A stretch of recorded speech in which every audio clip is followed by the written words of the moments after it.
Welcome back to my channel airport to Machhdia. তো আমার চ্যানেলে সবাইকে ভীষণ স্বাগত জানাই। আজকে কার্তিক পুজোর দিন খুব সকালবেলা উঠে গেছি। উঠে গিয়ে কি কাজ করেছি চলো তোমাদের সঙ্গে শেয়ার করি। তো সকালবেলা উঠলাম, উঠে দেখো এই ঘরটা প্রথমে পরিষ্কার করেছি। ঘরটা পরিষ্কার করে তারপরে এই যে ঠাকুর আনতে গেছি।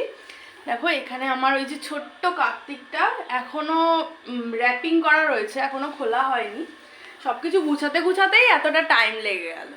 তো এখন আমরা এই কার্তিকটাকে পুজো দেব, তো সেই কারণে আনা হয়েছে। কার্তিক পুজো এই বছর উদযাপন করার কথা ছিল, কিন্তু কোনো একটা কারণে সেটা হতে পারেনি। সেটা আমাদের নেক্সট ইয়ার ভাবছি করব, তো এই ইয়ার হলো না।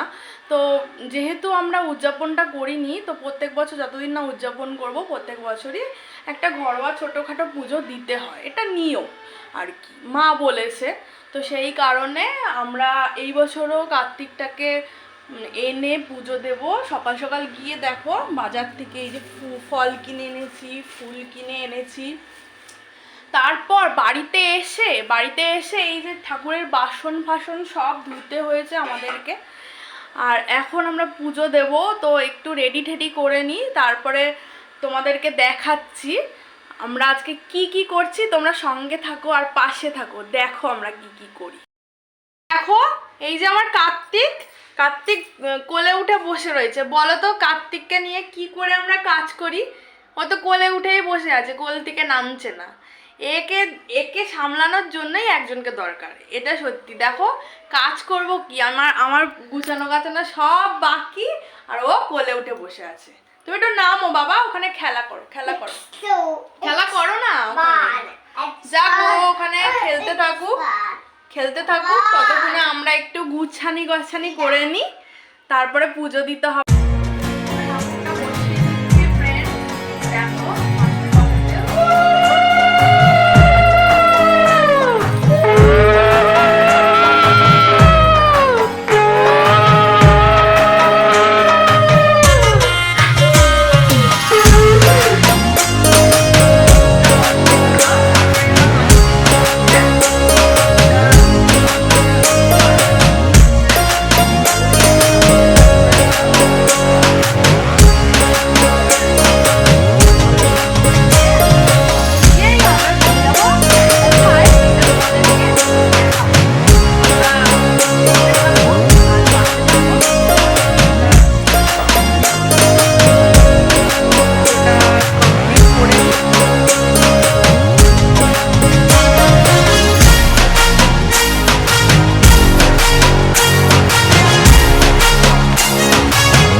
শিখে গেছি, যদিও আগে একদমই